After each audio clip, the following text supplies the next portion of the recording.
Oremos al Señor, hermanos. Padre, gracias por tu amor, gracias por este día en que podemos reflexionar, entregar nuestro corazón a ti y reconocer que solamente tú eres el sustento que necesitamos.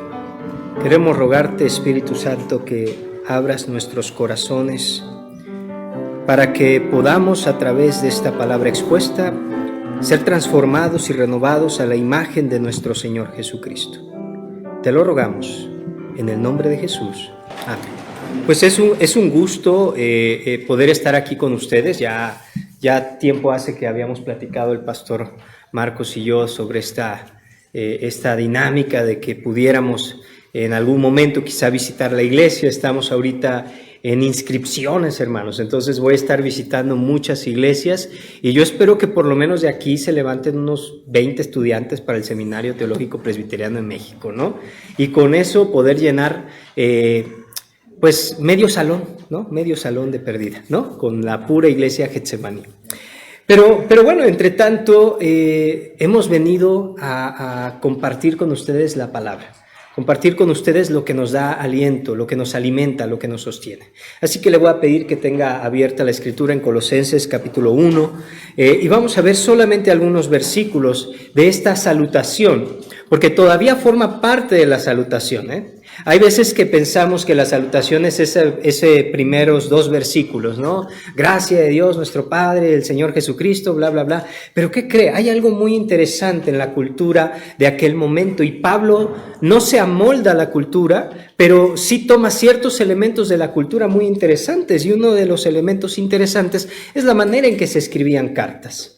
Primero se escribía este pequeñísimo saludo que leímos al principio, ¿no? Muy parecido en todas las cartas, y posteriormente se le decía o se le agradecía al Dios patrono, ¿no? Al Dios que los protegía, al Dios que ellos servían, ¿no? Y entonces le empezaban a agradecer. Esto es muy interesante, ¿no le parece?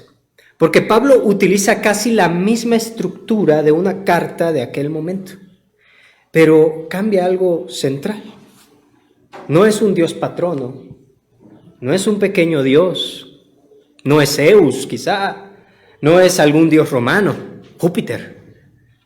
Quizá podríamos pensar en algún otro dios, una diosa, Deméter, por ejemplo. Pero ninguno de esos es al que Pablo agradece, sino que es al Dios de las Escrituras.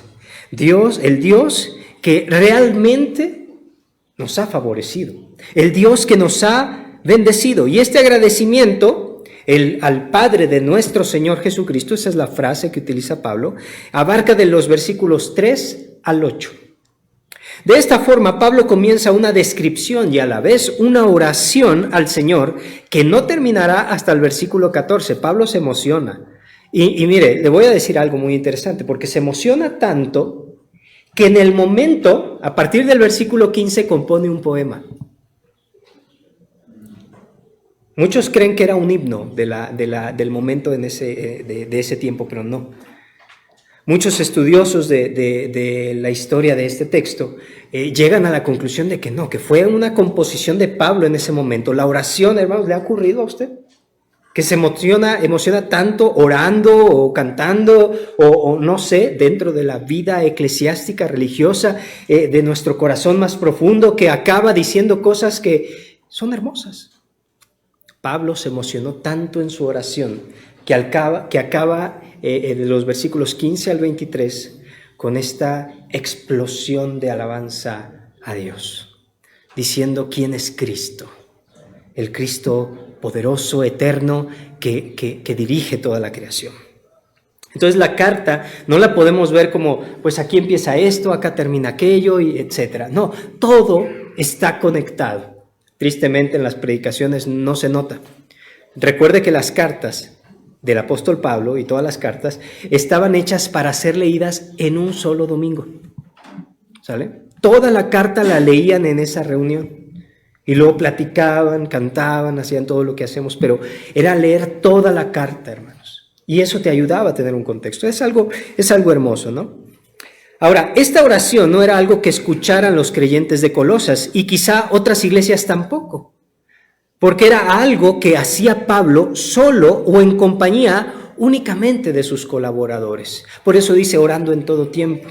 Es una oración que estaba en el corazón de Pablo y que debe estar y que está también en muchos de los corazones de nuestros pastores, y estoy seguro que en el corazón de su pastor también. Quizá te has preguntado qué clase de oración es la que elevaban los apóstoles en el primer siglo a favor de las iglesias. O también te preguntes, cuando el pastor ora por mí, ¿cómo es que ora? ¿Qué le pide a Dios? No le vamos a preguntar porque el pastor va a decirnos cada cosa que él conoce de nuestras vidas, pero lo que sí va a pasar es que esa oración especial, porque oramos por nuestras ovejas, oramos por nuestras iglesias. Esto es lo que de cierto modo abordaremos en este día, la gratitud que Pablo dirige a Dios por haberle mostrado su gracia a los colosenses. La oración en el ministerio de Pablo era muy importante. Tan importante es que la manera en que lo dice en griego habla de una oración continua. Se cree que Pablo destinaba a la usanza judía de 3 momentos de oración al día. Uno por la mañana, otro al mediodía y otro por la tarde. Y usted va a decir, yo también oro así, en el desayuno, en la comida y en la cena, pastor, ¿no? Pero no era tanto así, no era la oración matutina del desayuno, si es que desayunó y si es que oró al desayunar. No es la oración de la comida ni la de la cena, eran momentos de oración específicos. Y en alguno de esos momentos de oración, seguramente oraba por las iglesias y especialmente la iglesia en Colosas. Por eso dice, siempre orando por vosotros, damos gracias. No es siempre que oramos por vosotros. ¿Se fija? Es diferente la frase. Siempre orando por vosotros, damos gracias a Dios. Siempre ora por su pueblo, por la iglesia. La oración es abrir nuestro corazón a Dios. Y aquí Pablo abre su corazón ante los colosenses para que sepan cómo ora por ellos. Comienza en el griego con una expresión muy bella, eucharistomen. Agradecemos, damos gracias. Al saber de Colosas y del fruto que lleva el Evangelio, en esa ciudad Pablo explota de alegría, agradeciendo al Señor. Porque Pablo sabe que absolutamente todo lo que los colosenses tienen, la fe, la esperanza, el amor, el Evangelio y los siervos de Cristo que proclaman ese Evangelio, todo proviene de la mano llena de gracia de Dios. No es algo que se originó en ellos. La fe que tienes no vino de ti. El evangelio que tienes no vino de ti. La esperanza que tienes no viene de ti. Viene de Dios, es un don divino. Es la obra poderosa de su Espíritu Santo en nosotros. Esta acción de gracias es dirigida al Padre.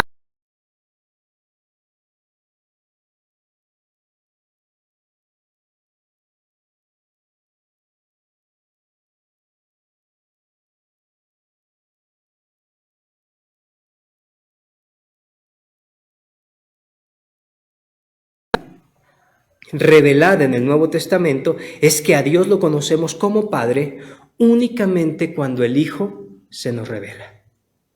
No podemos conocer a Dios por Padre si no viene Cristo, su Hijo, y nos lo da a conocer. En Lucas 10:22 nuestro Señor dice, nadie conoce quién es el Padre sino el Hijo y aquel a quien el Hijo lo quiere revelar. Pablo mismo tuvo esa experiencia. ¿Se acuerda usted de ese viaje a Damasco de Pablo, ¿no?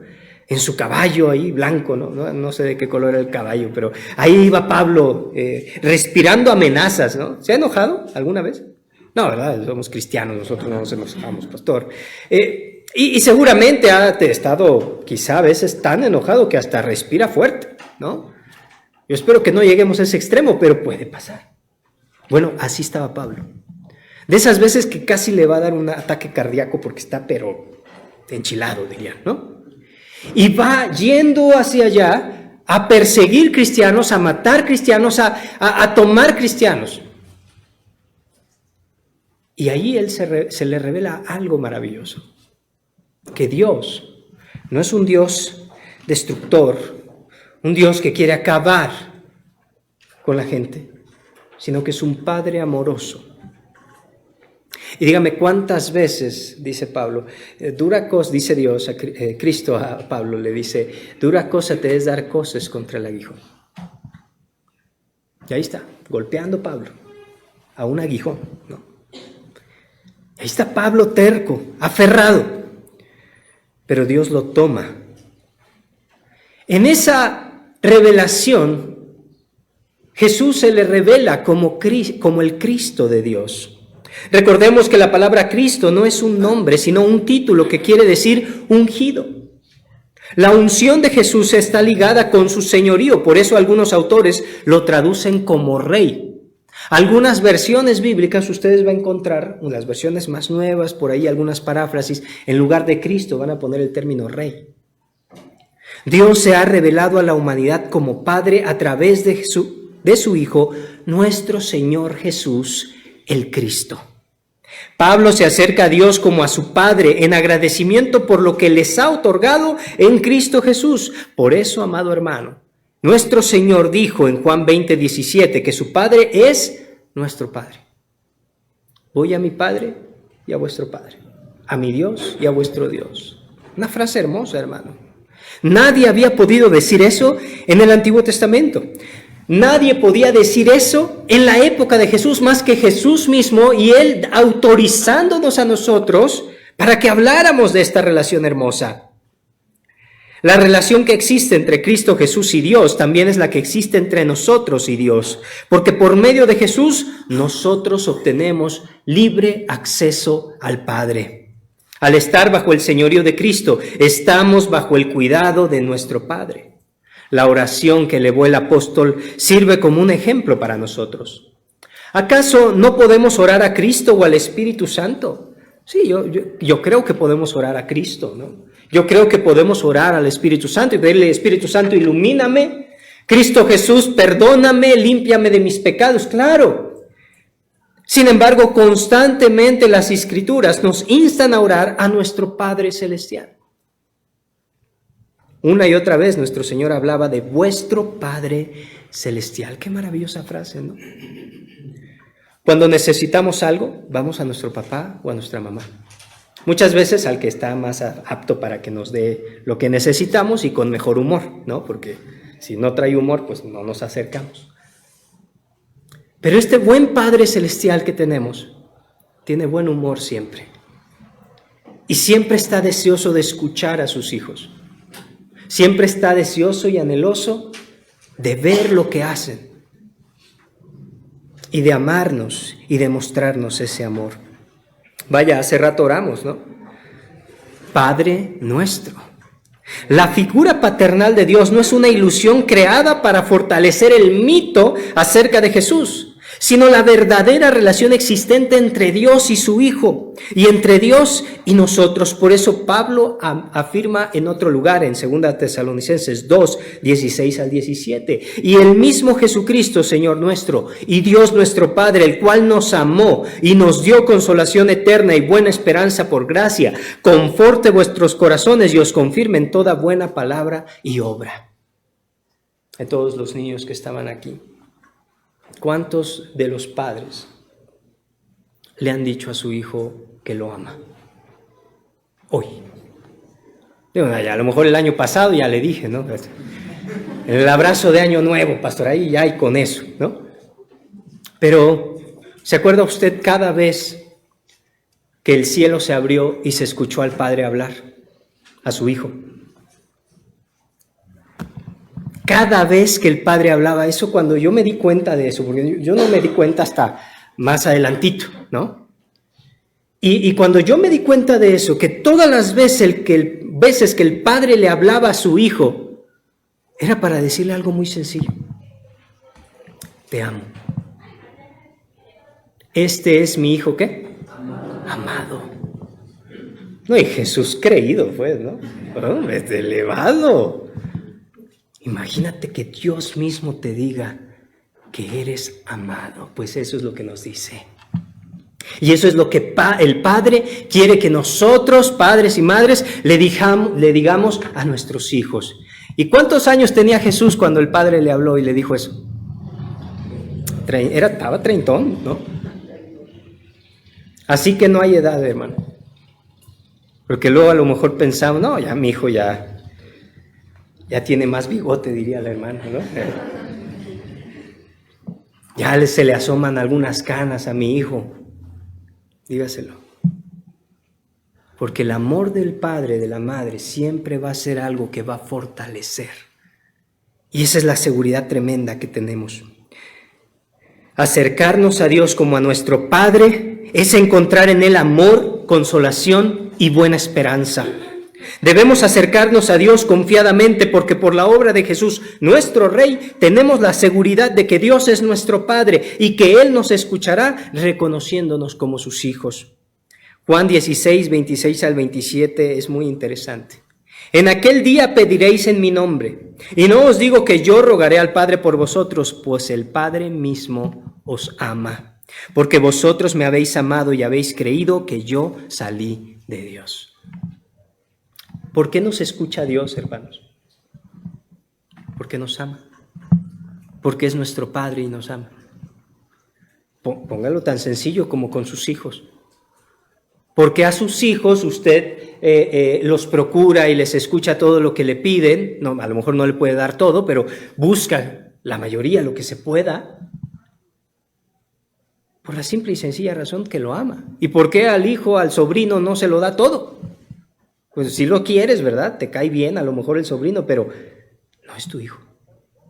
No es el depositario de tu amor. ¿Me explico? Qué tremenda situación. O el niño ajeno que no conoces para nada, a lo mejor te puedes compadecer en algún momento, lo puedes ayudar de alguna cosa, pero no vas a estar allí siempre. En cambio, para los hijos, el amor está a rebosar. ¿Vamos bien? ¿Qué cosas hay en los Colosenses por las que Pablo agradece al Padre de nuestro Señor Jesucristo? ¿Acaso le habían enviado alguna ofrenda jugosa a Pablo, que por eso les escribe una carta directa a ellos? No. Versículos 4 al 5, primera parte. Habiendo oído de vuestra fe en Cristo Jesús y del amor que tenéis a todos los santos a causa de la esperanza que os está guardada en los cielos. 3 cosas son las que Pablo ve en la iglesia de Colosas: fe, amor y ¿qué? Esperanza. De hecho, es una triada muy común en Pablo, aunque a veces cambia el orden. A veces es primero la esperanza, otras veces es la fe, otras veces es el amor. Se acuerda de 1 Corintios 13:13, y ahora permanecen estas 3. La fe, la esperanza y el amor, pero el mayor de ellos es el amor. Son las mismas. Siempre aparecen en Pablo, siempre las va a ver. Si usted quiere saber si Pablo escribió esa carta, busque esas 3. Ahí va a andar. Según Wright, estas 3 virtudes son signos de esta nueva vida que está surgiendo en Colosas, signos de paz y, por tanto, evidencias de la gracia. El apóstol insiste en que estas virtudes son dones del Señor y quedará claro una vez que entendamos que aunque todos los hombres tienen fe, no todos la tienen en Cristo. Aunque todos los seres humanos experimentan el amor, no todos aman a aquellos que no conocen personalmente. Y aunque todos tienen alguna esperanza, no todos ponen su esperanza en el reino de Dios. Todo ser humano tiene esto: fe, esperanza y amor. Todos lo experimentamos. El asunto es hacia qué está dirigida esta fe, en qué está basada esta esperanza y a quién amas. Lo primero que menciona es la fe en Cristo Jesús. Todo ser humano experimenta la fe como algo fundamental en su vida. Hay algo en lo que ponemos nuestra confianza y a lo que le juramos lealtad. Puede ser alguna divinidad de la antigüedad pagana, como Zeus o Huitzilopochtli. Quizás, sin embargo, sea alguna deidad de la modernidad secularizada, como la búsqueda de la riqueza, o la búsqueda del placer sexual, o la autorrealización. El cristiano también experimenta la fe, pero esta fe es en Cristo Jesús. Es decir, ha puesto su confianza y ha jurado lealtad total a Jesús, quien es el Cristo, nuestro Rey. Tener fe en Cristo Jesús es confiar en lo que Él ha hecho a nuestro favor, su entrega total para perdonar nuestros pecados, pero también conlleva creer ciertas cosas que consideramos fundamentales, como que Cristo murió y resucitó realmente de entre los muertos, ¿no? Vaya, si no crees que Cristo murió y resucitó de entre los muertos, pues está raro, ¿no? Ser cristiano, ¿no? No, si yo soy cristiano, ¿no? Ay, ¿qué crees? Pues no sé, ¿no? Que debemos amarnos todos, ¿no? Pues sí, eso lo puede creer cualquiera, un budista cree eso. Pero el cristianismo es el mensaje central de que Cristo ha muerto y resucitado y que hoy está sentado a la diestra del Padre Celestial. Durante los domingos que celebramos la Santa Cena repetimos el credo. Sin embargo, yo recomiendo mucho dejar de utilizar la palabra repetir. No estamos meramente repitiendo, porque no estamos, más bien estamos confesando, proclamando públicamente en quién está nuestra lealtad. ¿Sabe usted cuando repite el credo o cuando confiesa el credo? Usted está evangelizando. Usted está proclamando. No solamente está diciéndole a Dios, yo soy fiel a ti. Es como un renovar nuestros votos, dirían en el matrimonio, ¿no? No solamente estás diciéndole a Dios, yo te amo. Estás diciéndole al mundo, ustedes también deberían amar a este Dios. Este Dios es el único verdadero. Este Dios, y en ese sentido, el credo apostólico es ofensivo. Es ofensivo. Si usted, a lo mejor aquí nosotros decimos, pues aquí no ofende a nadie, pero vaya usted a un país musulmán y empiece a repetir el credo apostólico y pues Dios lo bendiga, ¿no? Ahí me dice cómo le fue. Vaya a un país hinduista y recite el credo o confiese su fe y va a haber algo, va a haber reacción, ¿no? Es que eso está mal, ¿no? El apóstol sabe que una de las señales de la verdadera iglesia es que tienen verdadera fe y sostienen con verdad la palabra del evangelio. Pero también Pablo ha oído del amor que tienen a todos los santos. Ese amor, como lo dijimos, no proviene de ellos mismos, sino del Espíritu Santo, versículo 8. Ya en otro lugar el apóstol nos ha dicho que el fruto del Espíritu, Gálatas 5, es el amor. Amor, gozo, paz, paciencia, ¿se acuerdan? Nuestro Señor Jesús nos dijo que en esto conocerán todos que sois mis discípulos si tenéis amor los unos por los otros. El amor es una característica del cristiano. Entre los creyentes del primer siglo hubo una expresión tal de amor que ninguno decía ser suyo nada de lo que poseía, sino que entregaban a los apóstoles parte de sus bienes para que repartieran entre los necesitados. Y unos podrían pensar, no, era comunismo, era capitalismo, no, eran cristianos que se amaban y que por amor decían, aquí está, ¿no? También la comunión era algo continuo a través de los convivios y celebraciones con banquetes con los hermanos. Estos convivios eran vistos como una expresión del amor entre los creyentes, de tal forma que la misma palabra griega para amor, ágape, se convirtió en un sinónimo de esas celebraciones. El apóstol Pablo no solo habla del amor que hay entre los mismos colosenses, sino del amor que ellos tienen por todos los santos de todo el mundo. Y yo creo que los colosenses no eran tan buenos viajando. No era que tuvieran muchas relaciones hacia afuera. Lo que pasa es que Colosas era una ciudad de tránsito. Y Colosas, muchos cristianos llegaban a Colosas, se quedaban ahí un tiempo y seguían su camino. Era una ciudad de tránsito, una ciudad comercial, por lo que muchos creyentes pasaban por allí. El amor con que recibían a los creyentes de otros lugares era tan conocido que llegó a oídos del apóstol Pablo, quien jamás había estado en Colosas. Nunca. Pablo no fundó Colosas, Bueno, no fundó la iglesia de Colosas. Todo creyente debe tener este amor, al igual que la fe. Un amor que extiende su mano para ayudar a nuestros hermanos. Un amor que hace todo lo posible por expresarse en acciones a favor del pueblo de Dios. Es un pecado terrible dejar de amar a nuestros hermanos, porque si algo nos pide el Señor es que nos amemos unos a otros como Él nos ha amado. Tú puedes dejar tú puedes dejar de hacer muchísimas cosas. Puedes dejar de diezmar, que no dejen de diezmar. Tú puedes dejar de compartir la transmisión. No dejen de compartir la transmisión tampoco. Tú puedes dejar de hacer muchísimas cosas, pero hay algo que no puedes dejar de hacer. Amar a tu prójimo como a ti mismo. Amar a tus hermanos como Cristo nos amó. Ese es el centro. Tú puedes dejar todo lo que quieras, pero eso no lo vas a poder dejar de hacer. Ese fue el mandamiento que nos dejó, pero pastor, el amor no puede ser mandado. Usted no nos puede obligar a amar, ok, no. Pero este amor es el que el Espíritu Santo impone en nuestros corazones. No por alguna afinidad personal o por el mutuo interés, sino para poder involucrarnos activamente por el bien de nuestro hermano a expensas nuestras.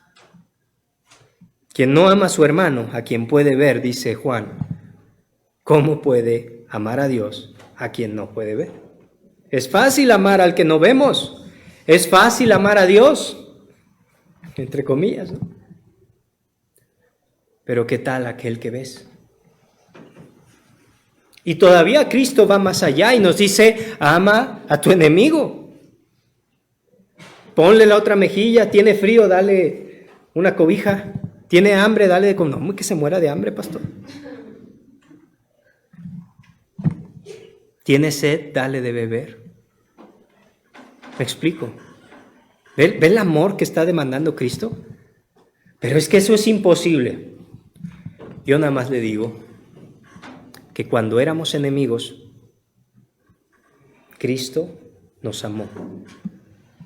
¿Se da cuenta? Ah, pero es que Él era Dios. Cristo no hizo trampa. Cristo no hizo trampa. ¿Cómo derrotó a Satanás en el desierto entonces? Pues era Dios, por eso lo pudo derrotar, ¿no? Si nosotros nos ponemos al tú con Satanás, vamos a salir perdiendo, ¿no? Lo derrotó con lo mismo que tenemos hoy nosotros. La palabra y el Espíritu. Cristo, lleno del Espíritu Santo, fue al desierto a ser tentado por Satanás, y Cristo con la palabra lo rebatió. ¿Qué tiene usted en su vida para poder amar a su prójimo?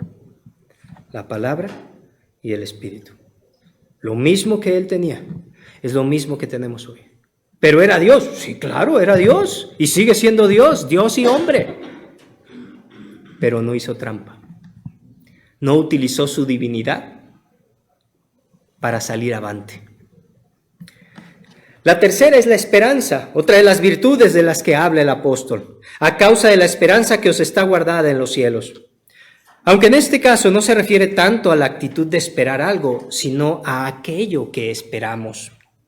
Todo parece indicar que la proclamación de la esperanza cristiana tuvo un papel importante para el establecimiento de la iglesia en Colosas. No sé, quizá buscando ahí algo en la historia, ustedes pueden ver. ¿Cuál fue el factor que esta iglesia predicó para ser establecida? ¿Cuál fue el factor que esta iglesia predicó para ser establecida? Todavía más, ¿cuál es el otro factor hoy que esta iglesia tiene que nos mantiene unidos, cohesionados y que queremos seguir viniendo y estando aquí? Pero en el caso de Colosas parece ser la cuestión de la esperanza. Una ciudad en decadencia venía menos por el surgimiento de otras potencias económicas. Necesitaba escuchar la esperanza de un futuro mejor, de una era en la que todas las cosas serían restauradas, hechas nuevas, para así darle gloria a Dios con todo lo que haga. La esperanza que les fue proclamada es una que está guardada para ellos en el cielo, es decir, que está asegurada, completamente garantizada. Porque dicha esperanza es la restauración de todas las cosas por la obra de Cristo Jesús.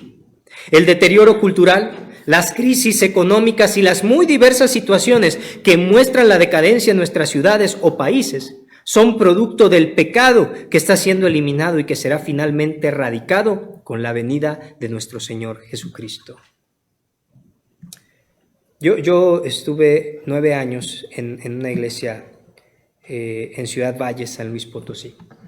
Yo vengo del norte, yo soy de Matamoros, Tamaulipas. Mataulipas, como luego le dicen, ¿no? O Matatatamoros, no sé, ¿no? Ahí por si algo, ¿no? Vean aquí. echamos el cotorreo. Pero en ese lugar, ustedes conocen la situación, hay mucho narcotráfico, ¿no? Y es un lugar de paso porque es Estados Unidos, está en la frontera.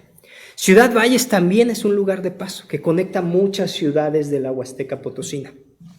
Por cierto, es muy bonito, vayan un día y visítenlo, es muy bello. Y en la iglesia donde estábamos, estaba en una esquina. Esta iglesia está ahí en la esquina. Y 2, 3 años después de yo llegar, hubo una redada, en la cuadra o en la contraesquina de la iglesia, ¿no? Y era una casa de seguridad, ¿no? Donde tenían gente secuestrada. Después pasan 2, 3 años más, 9 años pasan muchísimas cosas, pero esta es de las que me acuerdo más. Y una hermana rentó a unas personas, pues no se veían mal, se veían decentes, muy, muy, muy buena gente, ¿no?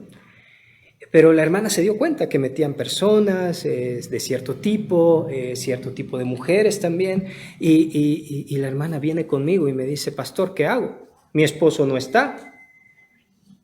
Yo dije: ¿yo qué culpa tengo, no? Y la hermana, muy amorosa, me dice: pastor, es que necesito saber si debo sacarlos ahorita o no, porque creo que son, allá les decían, de los malos, así como eufemismo para que no hablemos mal, ¿no? Y yo le dije: hermana, ¿sabe qué? No lo saque ahorita. Uno, podemos provocar que haya alguna situación hacia usted. 2, yo no soy tan fuerte, miren, estoy muy flaquito, ¿no? Pero sí es importante que en el momento en que acabe su contrato, usted allí les diga: ¿sabes qué? Faltaba un mes para que terminara el contrato. Allí dígales: ya me están pidiendo la casa, ya me están solicitando, etcétera, etcétera. Y vamos a estar orando por usted, hermana, y vamos a estar orando con usted. Vivía a 1 cuadra, 2 cuadras de la iglesia. Gracias a Dios, estos amigos dijeron: ok, señora, no se preocupe, nos vamos, ¿no? Y se fueron, ¿no? Terminó el contrato, se fueron. A la semana siguiente, una redada en una casa al lado de la hermana, que ellos habían rentado también y que era una casa de seguridad. ¿A qué voy con esto? Imagine la situación desesperanzadora, que vemos la violencia crecer cada día. Vemos la corrupción ir en incremento, aunque por ahí dicen que ya no hay corrupción, ¿no? O quizá ver situaciones que son muy difíciles, como la violencia en nuestro país, en crescendo, ¿no? No disminuye. Situaciones difíciles, la inflación y todo esto que después se puede reflejar. Ahora piense en el panorama que le damos a la gente cuando le presentamos la esperanza del Evangelio. ¿Cuál es la esperanza del Evangelio? ¿Irte al cielo cuando mueras? La esperanza del Evangelio es la resurrección de entre los muertos. Es que las dolencias se van a acabar. Es que la miseria va a dejar de existir. Es que el pecado va a dejar de reinar sobre el mundo. Es que las estructuras de poder no van a seguir siendo independientes de Dios, sino que van a estar sujetas a Dios. La esperanza del Evangelio, hermanos, es que Cristo Jesús reinará en cielos nuevos y tierra nueva, donde mora la justicia, dice Pedro. Mas nosotros esperamos, dice Pedro, según sus promesas, cielos nuevos y tierra nueva, donde mora la justicia. La esperanza de México es Cristo. Y solamente a Él debemos proclamar como el que ha de darnos salvación. Pablo explica que han escuchado de dicha esperanza por la palabra verdadera del Evangelio. Esta frase es muy especial, ¿no le parece? ¿Por qué decir palabra verdadera del Evangelio? Pues ya sabemos que es verdad, pero en un mundo, en ese momento especialmente, en el que el helenismo tenía una característica muy parecida a la de nuestros tiempos, el relativismo. Nada era absoluto. ¿Se acuerda aquella pregunta que le hace Pilato a Jesús? Yo he venido a eso, le dice Jesús a Pilato, a dar testimonio de la verdad. Todo aquel que es de la verdad viene a mí. Y Pilato, de manera irónica, cínica, él pertenecía a esa escuela de la filosofía, dice, ¿qué es la verdad? Y se voltea. Para Pilato no hay verdad. Para Pilato no hay absolutos. El Evangelio es la proclamación de que Jesús es el Rey, que ha inaugurado una nueva era caracterizada por el amor al prójimo, cuyo fundamento es el perdón otorgado por su sacrificio a favor nuestro.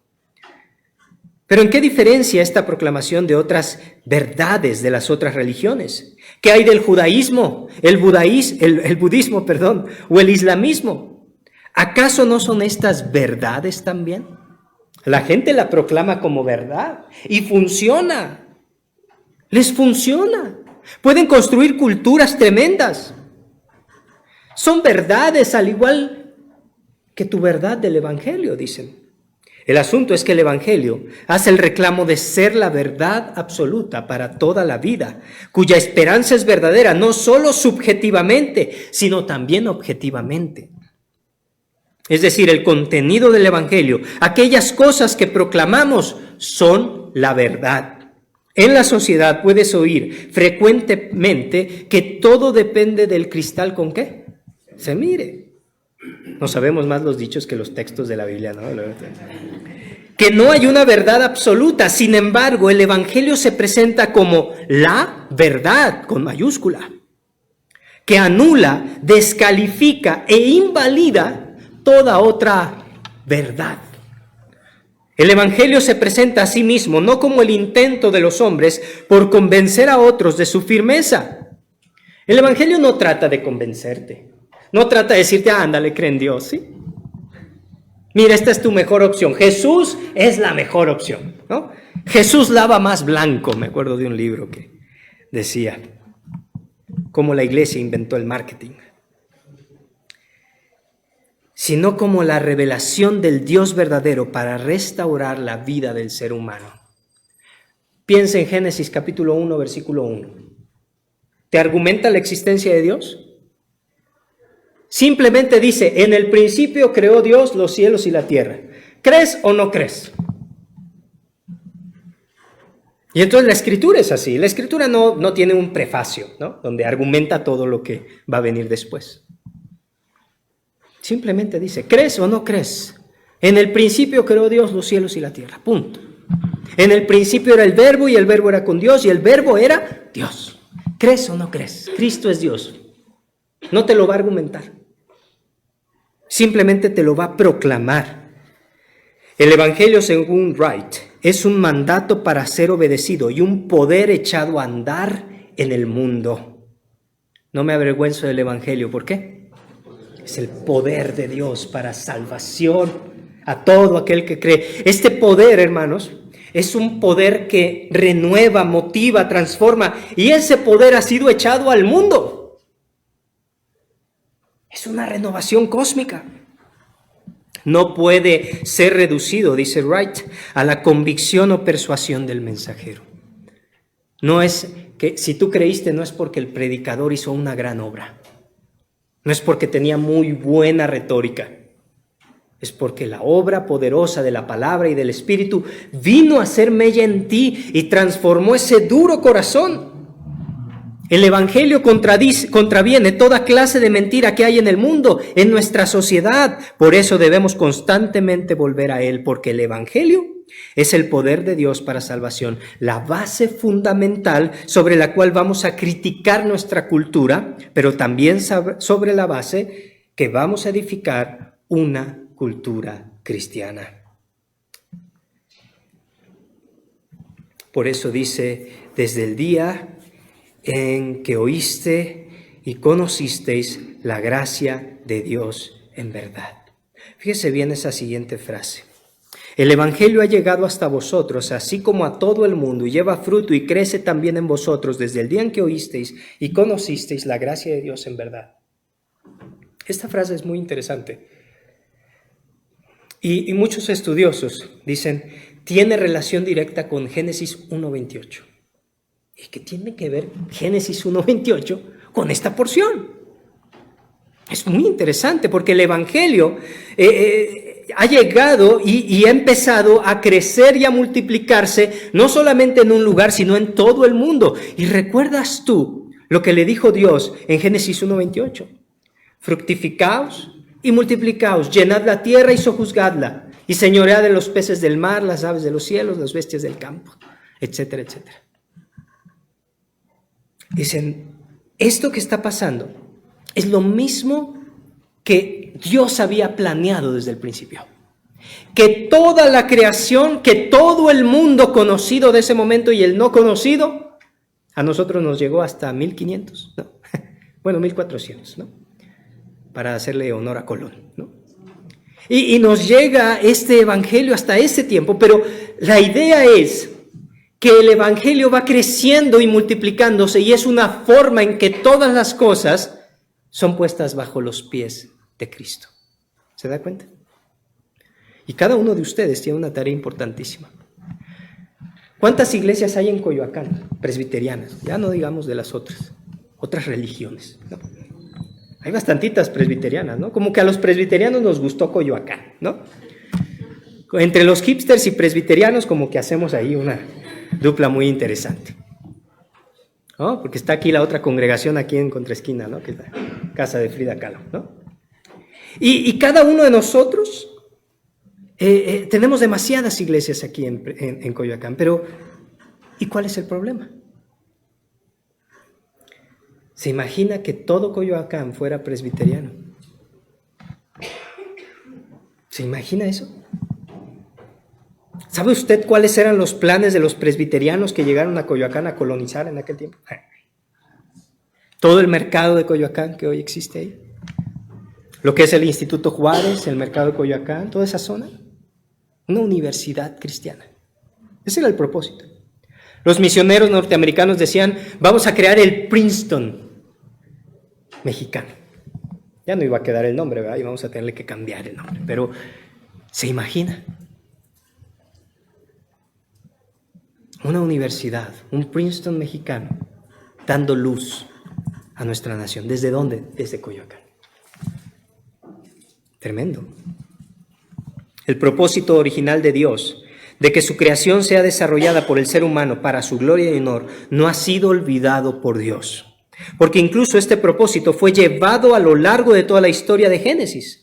Cuando Adán no estuvo dispuesto a desenvolverse en el mundo para la gloria y bajo el mandato de Dios, el Señor se buscó un pueblo santo para que fuera el comienzo de esa nueva humanidad. De allí surge Abraham y de su progenie la nación de Israel. Pero de igual forma, Israel constantemente se volvía contra Dios, realizando todas sus acciones en rebelión contra el Señor. De esta forma se levanta nuestro Señor Jesucristo, quien cumple a cabalidad este mismo mandato de Génesis 1:28 y envía a su pueblo para que fructifiquen, crezcan y llenen el mundo con el Evangelio. Cada vez que hay un bautizado nuevo, hermanos, sí hay fiesta en el cielo, pero aquí también debería haber fiesta. Yo le decía a mi iglesia, no sé si aquí lo hacen, ojalá que sí, pero yo le decía en la iglesia donde trabajé, hermanos, ¿por qué cuando hay bautizos y profesión de fe no hacemos fiesta? ¿Por qué no hay comida? ¿No? La comida de allá era el zacahuil, ¿no? ¿Por qué no hay zacahuil ese día, hermanos? No, pastor, pues es que eso es muy católico, ¿no? Pues deje usted lo católico, vamos a festejar. Porque alguien ha creído. Porque hay un hijo del pacto que ha sido bautizado. Y eso es algo maravilloso. Si en el cielo hacen fiesta, ¿por qué nosotros no?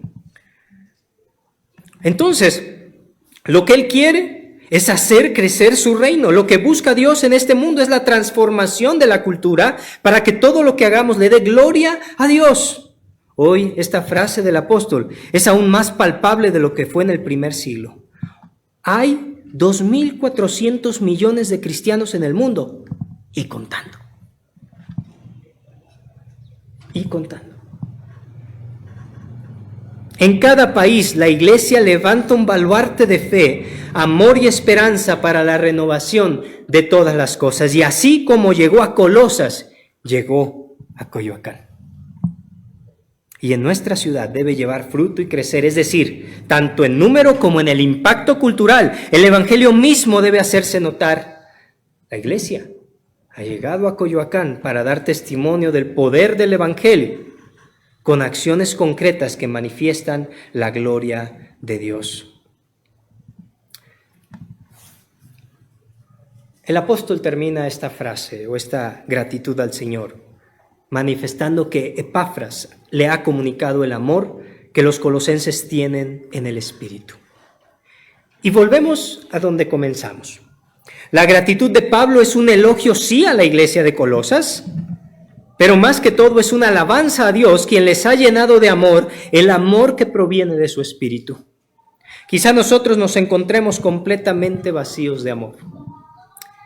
Te recomiendo pedírselo al Espíritu Santo, porque Él es el Espíritu de amor, porque Dios es amor y esa es la señal de que somos cristianos ante Dios y ante el mundo. Pero además de esto, la gratitud de Pablo es elevada a la bendita Trinidad, el Padre, el Hijo y el Espíritu Santo, que en todo el pasaje que hemos estudiado hoy han sido mencionados.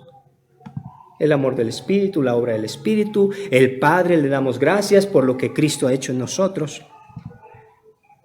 La obra de Dios en nosotros, en su pueblo, no es la obra de una sola persona de la divinidad, sino que el único Dios está actuando a favor nuestro en la persona del Padre, del Hijo y del Espíritu Santo. Cuando me dicen, ¿y qué aplicación práctica tiene la doctrina de la Trinidad? Por ahí hay quienes luego buscan como aplicaciones prácticas para todo, ¿no? Muy practicalistas, ¿no? Y yo les digo, mira, la aplicación práctica que yo encuentro es profundísima y es muy bella. Padre, Hijo y Espíritu Santo. Dios en su totalidad, comprometido, completamente entregado para salvarnos, restaurarnos y darnos vida. Si eso no tiene ninguna aplicación práctica, yo no sé qué es lo que buscamos. La Trinidad, hermanos, es Dios entero, entregándose por nosotros. El Padre crea todas las cosas. El Hijo nos redime todas las cosas. Y el Espíritu Santo santifica todas las cosas. ¿Y dónde está viviendo el Espíritu Santo hoy?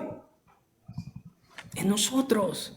¿Ves cómo Dios se está entregando, se está dando? No se ve muy divino eso, ¿verdad?